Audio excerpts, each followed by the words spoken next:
ನಮಸ್ಕಾರ ಸ್ನೇಹಿತರೆ, ನಮ್ಮ ನಂಬಿಕೆಗೆ ಸ್ವಾಗತ ಸುಸ್ವಾಗತ. ಸ್ನೇಹಿತರೆ, ಇಂದಿಗೂ ಬಹುತೇಕ ಮಂದಿ ಗೀತೆಯ ತತ್ವಗಳನ್ನು ಅರಿತುಕೊಂಡು ಜೀವನ ನಡೆಸಿದರೆ ಮತ್ತು ಕೆಲವರು ಮಹಾಭಾರತ ನಡೆದಿದ್ದು ನಿಜಾನ ಅನ್ನೋ ಸಂಶೋಧನೆಗೆ ಹುಡುಕಾಟಕ್ಕೆ ಹಾತೊರೆಯುತ್ತಿರುತ್ತಾರೆ. ಇಂದಿಗೂ ಅಲ್ಲಲ್ಲಿ ಮಹಾಭಾರತ ಕಾಲಕ್ಕೆ ಪುಷ್ಟಿ ನೀಡುವಂತಹ ನಾನಾ ಸಂಶೋಧನೆಗಳು ನಿಜಕ್ಕೂ ಅಚ್ಚರಿ ಮೂಡಿಸ್ತವೆ. ಅದರಲ್ಲೂ ಮಹಾಭಾರತ ಕಾಲದಲ್ಲಿ ಶ್ರೀ ಕೇಶವ ಅರ್ಜುನನಿಗೆ ಗೀತೋಪದೇಶವನ್ನು ಬೋಧಿಸಿದನೆಂಬ ನಂಬಿಕೆ ಸನಾತನ ಮೂಲದ ಹಿಂದೂ ಧರ್ಮೀಯರದ್ದು.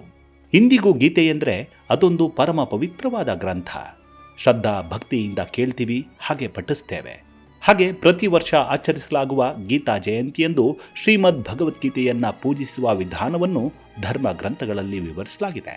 ಅಲ್ಲದೆ ಮಹಾಭಾರತದ ಕಾಲದಲ್ಲಾದ ಕೆಲವೊಂದು ಘಟನೆಗಳು ಇಂದಿಗೂ ಕಲಿಯುಗದಲ್ಲಿ ನಾನಾ ಕಥೆಗಳು ಹಾಗೂ ಕುತೂಹಲಗಳನ್ನು ಹುಟ್ಟು ಹಾಕಿರುವುದಂತೂ ಸುಳ್ಳಲ್ಲ. ನಿಜಕ್ಕೂ ಅಂದಿನ ಕಾಲದಲ್ಲಿ ಘಟಿಸಿದ ಘಟನೆಗಳಿಂದಾಗಿ ಏನೆಲ್ಲ ಅನಾಹುತಗಳು ಸಂಭವಿಸಿವೆ ಅನ್ನೋದನ್ನು ಈ ಸಂಚಿಕೆಯಲ್ಲಿ ಹೇಳ್ತಾ ಹೋಗ್ತೀವಿ. ಅದಕ್ಕೂ ಮುನ್ನ ನಮ್ಮ ನಂಬಿಕೆಗೆ ನಿಮ್ಮ ಬೆಂಬಲವಿರಲಿ. ಎಲ್ಲ ವಿಧದ ತ್ವಚೆಯ ಸಮಸ್ಯೆಗಳಿಗೆ ಧೀಮಹಿ ಪ್ರಾಡಕ್ಟ್ ರಾಮಬಾಣದಂತೆ ಕೆಲಸ ಮಾಡುತ್ತೆ. ಕೇವಲ 3 ದಿನದಲ್ಲೇ ವ್ಯತ್ಯಾಸ ನೋಡ್ತೀರಾ. ಯಾವುದೇ ಅಡ್ಡ ಪರಿಣಾಮಗಳಿಲ್ಲ. ಕೆಮಿಕಲ್ ರಹಿತವಾದ 16 ನೈಸರ್ಗಿಕ ಪದಾರ್ಥಗಳ ಮಿಶ್ರಣದಿಂದ ತಯಾರಾದ 100% ಆರ್ಗ್ಯಾನಿಕ್ ಧೀಮಹಿ ಪ್ರಾಡಕ್ಟ್. ಹೆಚ್ಚಿನ ಮಾಹಿತಿಗಾಗಿ ಕೆಳಕಂಡ ದೂರವಾಣಿಗೆ ಸಂಪರ್ಕಿಸಿ. ಸ್ನೇಹಿತರೆ, ಮೊದಲಿಗೆ ಭಗವದ್ಗೀತೆಯ ಜಯಂತಿಯಂದು ಹೇಗೆಲ್ಲ ಆಚರಣೆಗಳು ನಡೀತವೆ ಅನ್ನೋದನ್ನು ಗಮನಿಸಿದರೆ, ಈ ದಿನದಂದು ಶ್ರೀಕೃಷ್ಣನೊಂದಿಗೆ ಭಗವದ್ಗೀತೆಯನ್ನು ಪೂಜಿಸೋದ್ರಿಂದ ಭಕ್ತರ ಜೀವನದಲ್ಲಿನ ಸಕಲ ಸಮಸ್ಯೆಗಳು ದೂರವಾಗ್ತವೆ.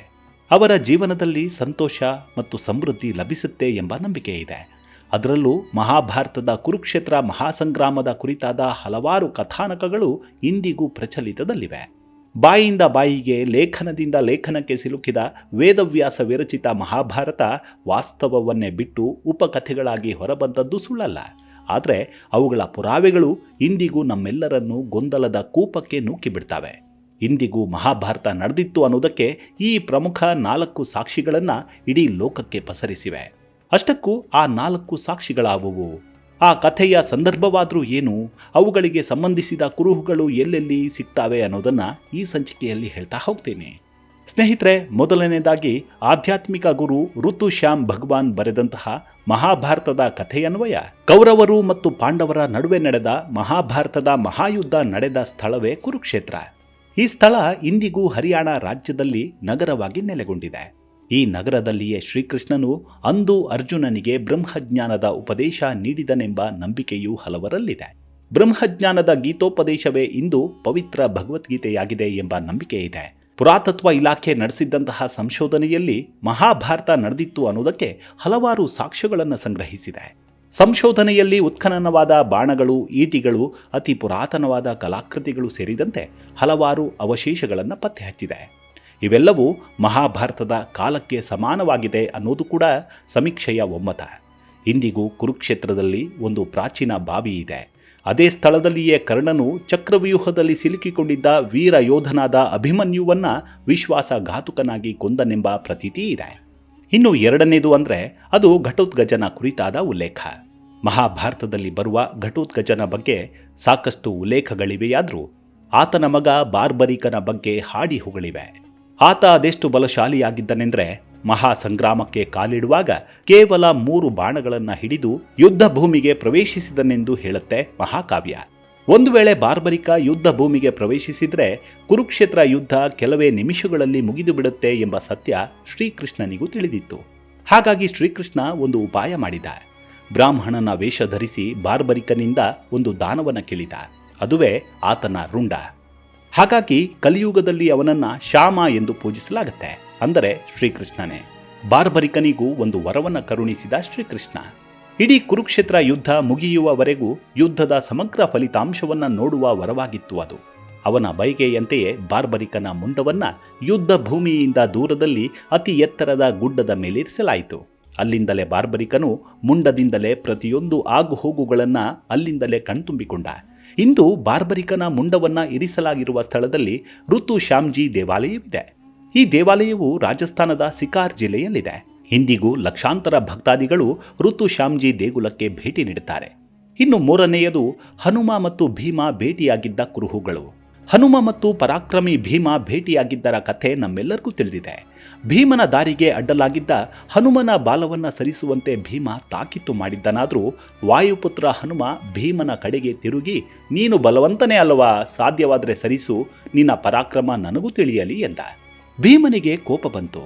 ಎಲೆ ಮುದುಕ, ನನಗೆ ನೀನು ಸವಾಲಾಗ್ತಿದ್ದೀಯಾ ಎಂದು ವ್ಯಂಗ್ಯವಾಗಿ ನಕ್ಕು ಬಾಲವನ್ನು ಸರಿಸಲು ಅಣಿಯಾದ.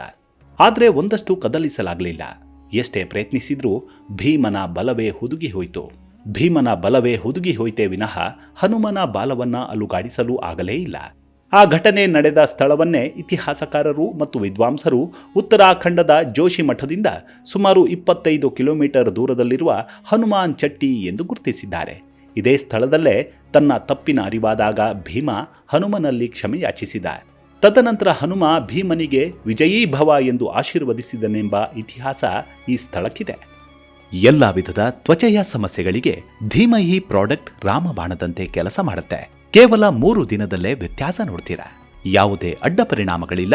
ಕೆಮಿಕಲ್ ರಹಿತವಾದ 16 ನೈಸರ್ಗಿಕ ಪದಾರ್ಥಗಳ ಮಿಶ್ರಣದಿಂದ ತಯಾರಾದ 100% ಆರ್ಗ್ಯಾನಿಕ್ ಧೀಮಹಿ ಪ್ರಾಡಕ್ಟ್. ಹೆಚ್ಚಿನ ಮಾಹಿತಿಗಾಗಿ ಕೆಳಕಂಡ ದೂರವಾಣಿಗೆ ಸಂಪರ್ಕಿಸಿ.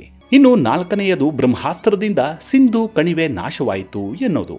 ಸ್ನೇಹಿತರೆ, ನಿಮಗೆಲ್ಲ ಬ್ರಹ್ಮಾಸ್ತ್ರಗಳ ಪ್ರಯೋಗಗಳ ಬಗ್ಗೆ ಪುರಾಣ ಕಥೆಗಳಲ್ಲಿ ವರ್ಣರಂಜಿತವಾದ ವಿವರಣೆ ಸಿಗ್ತವೆ. ಅಂದಿನ ಕಾಲದಲ್ಲಿ ಬ್ರಹ್ಮಾಸ್ತ್ರವನ್ನ ಬಳಕೆ ಮಾಡಲಾಗ್ತಿತ್ತು. ಬ್ರಹ್ಮಾಸ್ತ್ರವೇ ಇಡೀ ವಿಶ್ವದ ಅವನತಿಗೂ ಕಾರಣವಾಗಬಹುದು, ಅಷ್ಟೊಂದು ಶಕ್ತಿಶಾಲಿ ಎಂದು ವಿವರಣೆ ಸಿಗುತ್ತೆ. ವೇದಗಳು ಕೂಡ ಬ್ರಹ್ಮಾಸ್ತ್ರವನ್ನ ಅತ್ಯಂತ ವಿನಾಶಕಾರಿ ಆಯುಧವೆಂದು ವರ್ಣಿಸ್ತವೆ. ಆದಾಗ್ಯೂ ಮಹಾಭಾರತದಲ್ಲಿ ಗುರು ದ್ರೋಣರ ಮಗ ಅಶ್ವತ್ಥಾಮನು ಅರ್ಜುನನ ವಿರುದ್ಧ ಬ್ರಹ್ಮಾಸ್ತ್ರವನ್ನು ಪ್ರಯೋಗಿಸಿದ. ಆದರೆ ಅದನ್ನ ಹೇಗೆ ಹಿಂದಿರುಗಿಸಬೇಕೆಂದು ತಿಳಿದಿರಲಿಲ್ಲ. ತನ್ನ ಕಡೆಗೆ ಬರುತ್ತಿರುವ ಬ್ರಹ್ಮಾಸ್ತ್ರವನ್ನು ನೋಡಿ ಅರ್ಜುನನು ಭಯಭೀತನಾಗಿ ಶ್ರೀಕೃಷ್ಣನ ಪಾದಕ್ಕೆರಗಿದ. ಕೇಶವ, ನಾನೇನು ಮಾಡಲಿ ಎಂದು ವಿನಂತಿಸಿದ. ಆಗ ಶ್ರೀಕೃಷ್ಣನು, ಈ ವಿನಾಶಕಾರಿ ಆಯುಧವನ್ನ ನಾಶ ಮಾಡುವುದಕ್ಕೆ ನಿನ್ನ ಸ್ವಂತ ಬ್ರಹ್ಮಾಸ್ತ್ರವನ್ನು ಬಳಸು ಎಂದು ಅರ್ಜುನನಿಗೆ ಸಲಹೆಯನ್ನು ನೀಡಿದ. ಹಾಗೆ ಮಾನಸಿಕ ಮಂತ್ರವನ್ನು ಜಪಿಸಿ 10 ಕೈಬೆರಳುಗಳನ್ನು 10 ದಿಕ್ಕಿಗೂ ಅಭಿಮಂತ್ರಿಸಿ ಕೇಶವನ ಪಾದದ ಬಳಿ ಬಿದ್ದಿದ್ದ ಹುಲುಕಡ್ಡಿಯನ್ನ 2 ಬೆರಳುಗಳಲ್ಲಿಡಿದು ತನ್ನ ಚಕ್ಷುವಿನ ಬಳಿ ತಂದು ಭಕ್ತಿಯಿಂದ ಧ್ಯಾನಿಸಿ ನಿಗೂಢವಾದ ಬೀಜಾಕ್ಷರಿಯನ್ನ ಪಠಿಸಲು ಪ್ರಾರಂಭಿಸಿದ. ಕೂಡಲೇ ಪಾರ್ಥನ ಕೈಗಳು ಕೆಂಡದಂತಾದವು. ನಿಂತ ಜಾಗದಲ್ಲೇ ಸುಂಟರಗಾಳಿ ಏಳಲು ಶುರುವಾಯಿತು. ಕೊನೆಗೆ ಹುಲುಕಡ್ಡಿ ಕದಲಲು ಪ್ರಾರಂಭಿಸುತ್ತೆ. ಪ್ರಯೋಗ ಮಾಡುವ ಮುನ್ನ ನನ್ನ ಜೀವ, ನನ್ನ ಸಹೋದರರ ಜೀವಗಳನ್ನು ರಕ್ಷಿಸುವ ಸಲುವಾಗಿ ಬ್ರಹ್ಮಾಸ್ತ್ರವನ್ನು ಬಳಸುತ್ತಿದ್ದೇನೆ ಎಂದು ಭಕ್ತಿಯಿಂದ ವಂದಿಸಿ ಬ್ರಹ್ಮಾಸ್ತ್ರವನ್ನು ಪ್ರಯೋಗಿಸಿದ. ಈ ಆಯುಧದಿಂದ ಯುದ್ಧದಲ್ಲಿ ಪಾಲ್ಗೊಂಡಿದ್ದ ಲಕ್ಷಾಂತರ ಜನರು ಸುಟ್ಟು ಬೂದಿಯಾದರು. ಕೊನೆಗೆ ಬ್ರಹ್ಮಾಸ್ತ್ರ ಬಿದ್ದ ಸ್ಥಳದಲ್ಲಿ ಸಿಂಧು ಕಣಿವೆಯ ಜನರು ವಾಸಿಸುತ್ತಿದ್ದರಂತೆ. ಬ್ರಹ್ಮಾಸ್ತ್ರ ಬಿದ್ದ ಪರಿಣಾಮವಾಗಿ ಅಲ್ಲಿನ ನಾಗರಿಕತೆಯೇ ಸರ್ವನಾಶವಾಯಿತು. ಸಿಂಧು ಕಣಿವೆಯ ನಾಶಕ್ಕೆ ಕಾರಣವಾಗಿತ್ತು ಎಂಬುದು ಇತಿಹಾಸದಲ್ಲಿ ಉಲ್ಲೇಖವಾದ ವಿವರ. ನಿಜಕ್ಕೂ ಇಂದಿಗೂ ಮಹಾಭಾರತ ಅಂದರೆ ಅದೊಂದು ಮಹಾಕಾವ್ಯವಲ್ಲ, ನಮ್ಮ ಭಾರತದ ವೈಭವಗಳನ್ನು ಇಡೀ ಜಗತ್ತಿಗೆ ಸಾರುವ ದೈವಿ ಗ್ರಂಥ. ನಿಜಕ್ಕೂ ಇಂದಿಗೂ ನಮ್ಮೆಲ್ಲರನ್ನೂ ಕುತೂಹಲಗಳ ಗೂಡಿಗೆ ನೂಕಿಬಿಡುವ ಅದಮ್ಯ ಶಕ್ತಿ ಅದು. ಮುಂದಿನ ಸಂಚಿಕೆಯಲ್ಲಿ ಮತ್ತೆ ಸಿಗೋಣ. ಅಲ್ಲಿವರೆಗೂ ನಿಮ್ಮ ಆರೋಗ್ಯದ ಕಡೆ ಗಮನವಿರಲಿ. Take care. ನಮಸ್ಕಾರ.